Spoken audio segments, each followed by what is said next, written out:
Good morning दर्शक बंधु। आज हूँ मार्च 30 तारिख सोमवार। चलतु केतोटी गुरुत्वपूर्ण खबर उपरे नजर पकाइबा। सेतिपई भिडियोटी को शेष पर्यंत देखंतु एवं जदि चैनल रे नुआरू आछंती ताहले सब्सक्राइब करी बेल आइकन टी को दबे दियंतु, जा फल रे नुआ नुआ अपडेट सर्वप्रथमे पाई परिबे। आजिर प्रथम खबर असह्य खरा और गुळुगुळी सह आगामी 5 दिन राज्य में वर्षा संभावना। वर्तमान राज्य में खरा गरम गुळुगुळी अनुभूत सह काँ भाँ कहलिया पाग रही बेले आहरी 5 दिन वर्षार संभावना देइछि पाणीपाग विभाग।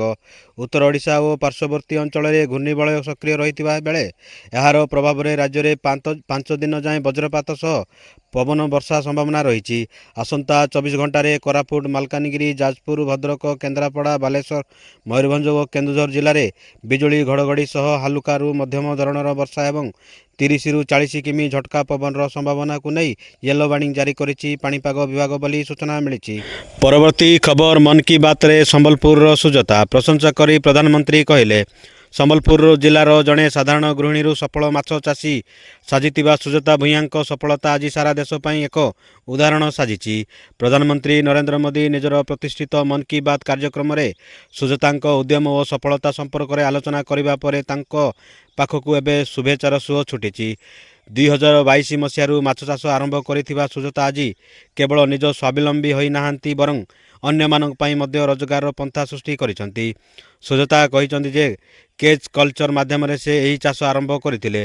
सरकारक तरफ प्राय 32,40,000 टंकार सब्सिडी सहायता तांको एही व्यवसाय को आगकू नेबारे बहुत साहाय्य करिथिबारु से कहिसंती बोली सूचना मिली। परवर्ती खबर बिना हेलमेट रे स्वास्थ्य मंत्री गाड़ी चालना मंत्रिमंडल बहिष्कार दाबी कला बीजेडी।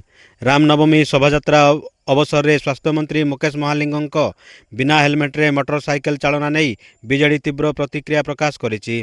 मंत्री आचरण और उच्चारण नहीं प्रश्नवाची उठाई बीजेडी मुखपात्र लेनिन महांती। से कहिसंती पवित्र रामनवमी शोभायात्रा रे मंत्री श्री महालिंग को बिना हेलमेट रे मोटरसाइकेल चलाउतिबा देखिबाकू मिलिला। मंत्री एही कार्य को राज्यर साधारण जनता नापसंद करिसंती। सामाजिक गणमाध्यम रे बीजेपी सरकार नीति नैतिकता को नहीं लोके प्रश्नवाची सृष्टि करिसंती। मंत्री को नहीं जन असंतोष वृद्धि पाउछि।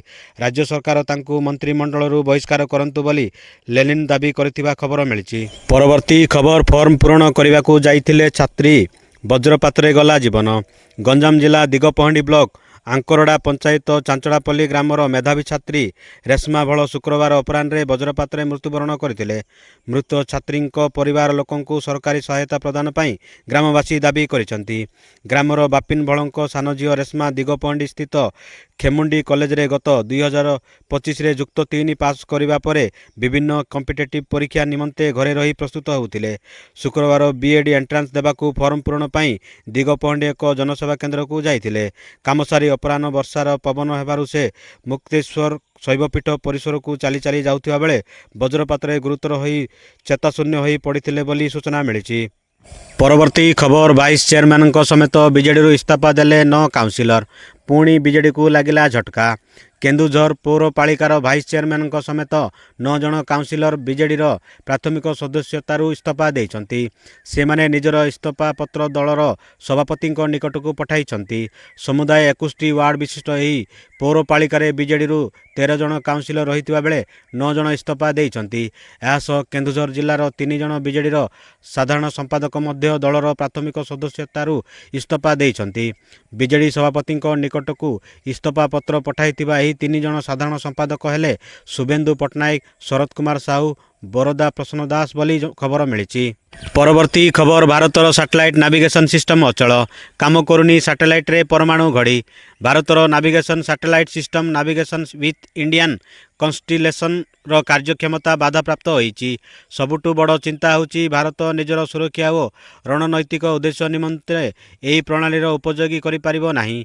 Indian regional navigation satellite system 1F रो आटमिक क्लब बा परमाणु घड़ी चलित मास 10 तारिख रे अचल होईगला।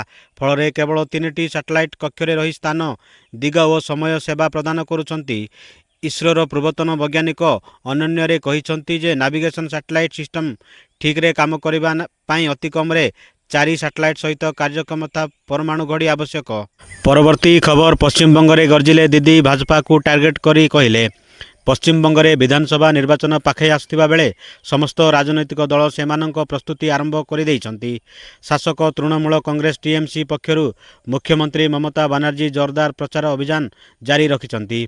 ଏହା ମଧ୍ୟରେ ପୁରୁଲିଆରେ ଜନସାଧାରଣଙ୍କୁ ସମ୍ବୋଧନ କରିବା ସମୟରେ ସେ ଭାଜପାକୁ ଟାର୍ଗେଟ କରିଛନ୍ତି। ଯଦି ପଶ୍ଚିମବଙ୍ଗରେ ଭାଜପା କ୍ଷମତାକୁ ଆସେ ତେବେ ଲୋକମାନେ ଆମିଷ ଖାଦ୍ୟ ଖାଇପାରିବେ ନାହିଁ।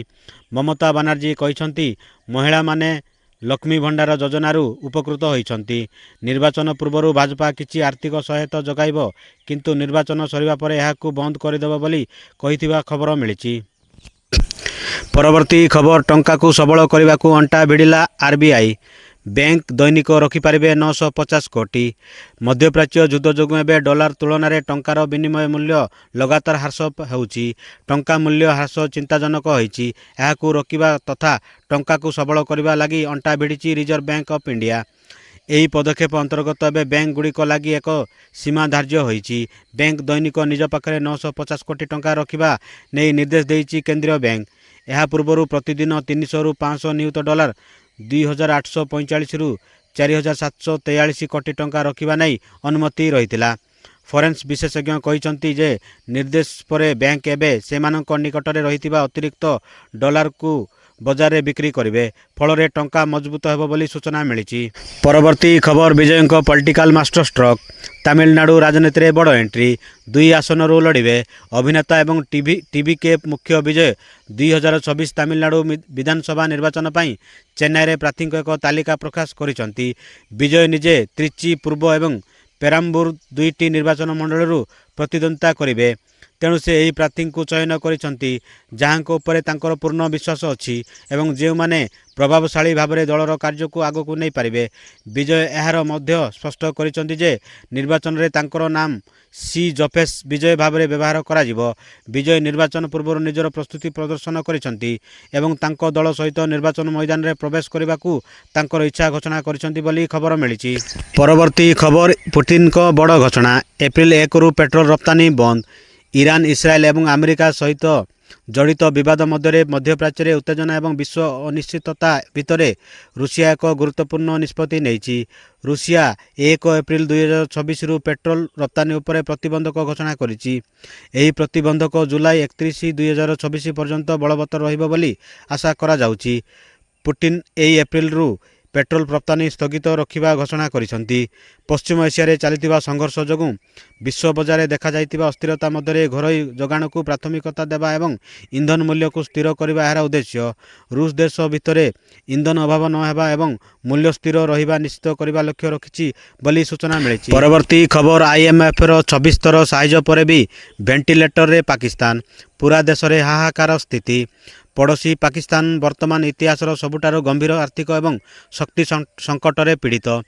ପରିସ୍ଥିତି ଏପରି ହୋଇଛି ଯେ ଦେଶ ଆଉ କେବଳ ମୁଦ୍ରାସ୍ଫୀତିର ବୋଝ ସହ୍ୟ କରୁନାହିଁ ବରଂ ଏହା ଏକ ସମ୍ପୂର୍ଣ୍ଣ ବ୍ୟବସ୍ଥାଗତ ପତନର ଦ୍ୱାର ଠିଆ ହୋଇଛି। 27 ମାର୍ଚ୍ଚ ସନ୍ଧ୍ୟା ସୁଦ୍ଧା ପ୍ରଚଳିତ ପରିସ୍ଥିତି ସୂଚାଇ ଦେଉଛି ଯେ ପାକିସ୍ତାନ ଏବେ ନିଜର ଅର୍ଥନୀତିକୁ କାର୍ଯ୍ୟକ୍ଷମ ରଖିବା ପାଇଁ ଇନ୍ଧନ ଏବଂ ବୈଦେଶିକ ମୁଦ୍ରା ଭଣ୍ଡାର ଉଭୟ ଅତ୍ୟନ୍ତ କମ୍ ଅଛି। ଇନ୍ଧନ ଏବଂ ବିଦ୍ୟୁତ୍ ସଂରକ୍ଷଣ ପାଇଁ ସରକାର ସ୍ମାର୍ଟ ଲକଡାଉନ୍ କାର୍ଯ୍ୟକାରୀ କରିବା ଏବଂ କାର୍ଯ୍ୟ ଦିବସ ସଂଖ୍ୟା ହ୍ରାସ କରିବାକୁ ଆଶ୍ରୟ ନେଇଛନ୍ତି ବୋଲି ସୂଚନା ମିଳିଛି। ପରବର୍ତ୍ତୀ ଖବର ଡୋନାଲ୍ଡ ଟ୍ରମ୍ପଙ୍କ ବିରୋଧରେ ଆମେରିକାରେ ବିକ୍ଷୋଭ। ନୋ କିଙ୍ଗସ୍ ନାଁରେ ବିଶାଳ ରାଲି। ରାଷ୍ଟ୍ରପତି ଡୋନାଲ୍ଡ ଟ୍ରମ୍ପଙ୍କୁ ତାଙ୍କ ଦେଶରେ ବିରୋଧ। ଟ୍ରମ୍ପଙ୍କୁ ବିରୋଧ କରି ଆମେରିକାରେ ବିକ୍ଷୋଭ ପ୍ରଦର୍ଶନ ହୋଇଛି। ନୋ କିଙ୍ଗସ୍ ନାଁରେ ଆମେରିକାରେ ଟ୍ରମ୍ପଙ୍କ ବିରୋଧୀ ବିଶାଳ ଶୋଭାଯାତ୍ରା ହୋଇଛି। ଟ୍ରମ୍ପ ବିରୋଧୀ ନାରାବାଜି ସହ ରାସ୍ତାକୁ ଲକ୍ଷ ଲକ୍ଷ ଆମେରିକୀୟ ଓହ୍ଲାଇଛନ୍ତି।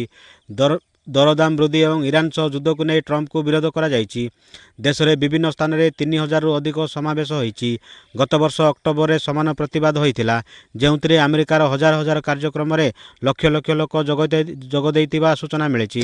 ପରବର୍ତ୍ତୀ ଖବର ହୋଇପାରେ ଭୟଙ୍କର ଯୁଦ୍ଧ। ଇରାନ ବିରୁଦ୍ଧରେ ଯୁଦ୍ଧ କରିବାକୁ ପ୍ରସ୍ତୁତ ହେଉଛି ଆମେରିକା। ଇରାନ ସହିତ ମାସେ ଧରି ଚାଲିଥିବା ସଂଘର୍ଷର କୌଣସି ଠୋସ୍ ଫଳାଫଳ ମିଳିନଥିବା ଲକ୍ଷ୍ୟ କରି ଆମେରିକାର ରାଷ୍ଟ୍ରପତି ଡୋନାଲ୍ଡ ଟ୍ରମ୍ପ ଏବେ ନୂତନ ପ୍ରସ୍ତୁତି ଆରମ୍ଭ କରିଛନ୍ତି। ଆମେରିକାର ପ୍ରତିରକ୍ଷା ବିଭାଗ ପେଣ୍ଟାଗନ ଇରାନରେ ସ୍ଥଳ ଅଭିଯାନ ପାଇଁ ପ୍ରସ୍ତୁତି କରୁଛି, ଯାହା ସପ୍ତାହ ପର୍ଯ୍ୟନ୍ତ ଚାଲିପାରେ ବୋଲି ଏକ ରିପୋର୍ଟରେ ପ୍ରକାଶ ପାଇଛି। ଅଭିଯୋଗ କରାଯାଉଛି ଯେ ପେଣ୍ଟାଗନ ଇରାନ ଭିତରେ ସ୍ଥଳ ଅଭିଯାନ ପାଇଁ ବିକଳ୍ପ ବିକଶିତ କରୁଛି। ଏହି ଅଭିଯାନ ଗୁଡ଼ିକ ପୂର୍ଣ୍ଣ ସ୍ତରର ଆକ୍ରମଣରୁ ବଞ୍ଚିତ ହେବ, ତଥାପି ଏଥିରେ ହଜାର ହଜାର ସୈନ୍ୟ ସାମିଲ ହୋଇପାରନ୍ତି ଏବଂ ସମ୍ଭାବ୍ୟ ଭାବରେ ସପ୍ତାହ କିମ୍ବା ମାସ ପର୍ଯ୍ୟନ୍ତ ବିସ୍ତାରିତ ହୋଇପାରେ ବୋଲି ସୂଚନା ମିଳିଛି। ପରବର୍ତ୍ତୀ ଖବର, ଆଇପିଏଲ୍ର 10 ରେକର୍ଡ ଭାଙ୍ଗିଲେ କୋହଲି। ଆଇପିଏଲ୍ 2026 ଆରମ୍ଭ ହୋଇଯାଇଛି। ଚାମ୍ପିୟନ ଆରସିବି ବିଜୟ ସହ ଅଭିଯାନ ଆରମ୍ଭ କରିଛି। ଆରସିବି ପ୍ରଥମ ମ୍ୟାଚରେ ସନରାଇଜର୍ସ ହାଇଦ୍ରାବାଦକୁ ସହଜରେ ପରାଜିତ କରିଛି। ଏହି ମ୍ୟାଚରେ ବିରାଟ କୋହଲି ବିସ୍ଫୋରକ ଅର୍ଦ୍ଧଶତକ କରିଥିଲେ। କୋହଲି ଏଥିସହ 10 ରେକର୍ଡ ମଧ୍ୟ କରିଛନ୍ତି। ପ୍ରଥମ ହେଉଛି କୋହଲି ଆଇପିଏଲ୍ର ପ୍ରଥମ ଖେଳାଳି ଭାବେ ରନ୍ ଚେଜ୍ରେ 4000 ରନ୍ ପୂରଣ କରିଛନ୍ତି। 2 ହେଉଛି ହାଇଦ୍ରାବାଦ ବିପକ୍ଷରେ ସେ ସର୍ବାଧିକ 7 ଥର 50ରୁ ଉର୍ଦ୍ଧ୍ୱ ରନ୍ ସଂଗ୍ରହ କରିଛନ୍ତି। 3 ହେଉଛି କୋହଲି ଅପରାଜିତ 69 ରନ୍ କରିବା ସହ ବେଙ୍ଗାଲୁରୁ ପକ୍ଷରୁ ସର୍ବାଧିକ ରନ୍ ସଂଗ୍ରହ କରିଛନ୍ତି। 4 ହେଲା ଆଇପିଏଲ୍ରେ ବିଜୟ ହାସଲ କରିଥିବା ଟିମ୍ ପକ୍ଷରୁ ସର୍ବାଧିକ ଅର୍ଦ୍ଧଶତକ। 5 ହେଉଛି 24 ଥର ସେ 50ରୁ ଉର୍ଦ୍ଧ୍ୱ ରନ୍ କରି ଅପରାଜିତ ଅଛନ୍ତି। 6 ହେଲା ସଫଳ ରନ୍ ଚେଜ୍ରେ କୋହଲି ସର୍ବାଧିକ 21 ଥର ଅର୍ଦ୍ଧଶତକ ହାସଲ କରିଛନ୍ତି। 7 ହେଲା ଆଇପିଏଲ୍ରେ ସର୍ବାଧିକ ଛକା ମାରିଥିବା ଭାରତୀୟ ଓପନର ହୋଇଛନ୍ତି। 8 ହେଲା ହାଇଦ୍ରାବାଦ ବିପକ୍ଷରେ କୋହଲି ସର୍ବାଧିକ 874 ରନ୍ ସଂଗ୍ରହ କରିଛନ୍ତି। 9 ହେଲା ଆଇପିଏଲ୍ରେ ସର୍ବାଧିକ 31 ଥର 150ରୁ ଉର୍ଦ୍ଧ୍ୱ ଷ୍ଟ୍ରାଇକ୍ ରେଟ୍ରେ ସେ ରନ୍ ସଂଗ୍ରହ କରିଛନ୍ତି। 10ରେ ସେ ଆଇପିଏଲ୍ରେ 260 ଇନିଂସରେ 72 ଥର 50ରୁ ଉର୍ଦ୍ଧ୍ୱ ରନ୍ ସଂଗ୍ରହ କରିଥିବା ସୂଚନା ମିଳିଛି। ପରବର୍ତ୍ତୀ ଖବର, ୱାଙ୍ଗଖେଡ଼େରୁ ମୁମ୍ବାଇ ବିଜୟ ଅଭିଯାନ। କେକେଆରକୁ 6 ୱିକେଟରେ ହରାଇଲା ଏମ୍ଆଇ। ଘରୋଇ ମାଟିରେ ବଡ଼ ବିଜୟ। ଆଇପିଏଲ୍ 2026 ବିଜୟରୁ ଅଭିଯାନ ଆରମ୍ଭ କରିଛି ମୁମ୍ବାଇ ଇଣ୍ଡିଆନ୍ସ। କୋଲକାତାକୁ 6 ୱିକେଟରେ ହରାଇ ପ୍ରଥମ ବିଜୟ ହାସଲ କରିଛି ପାଣ୍ଡ୍ୟା ବାହିନୀ। 221 ରନ୍ର ବିଜୟ ଲକ୍ଷ୍ୟକୁ 5 ବଲ୍ ବାକି ଥାଇ ଜିତି ନେଇଛି ମୁମ୍ବାଇ। ନମନ ଧୀର ଏକ ସୁନ୍ଦର ଚୌକା ମାରି ଦଳକୁ ବିଜୟ ଭେଟି ଦେଇଛନ୍ତି। 221 ରନ୍ର ବିଶାଳ ଲକ୍ଷ୍ୟ କରିଥିଲେ ସୁଦ୍ଧା 2 ଓପନର ରୋହିତ ଶର୍ମା ଏବଂ ରିକଲ୍ଟନ୍ ପ୍ରଥମରୁ କେକେଆର ବୋଲରଙ୍କୁ ଧୂଳେଇ କରିବା ଆରମ୍ଭ କରିଥିଲେ।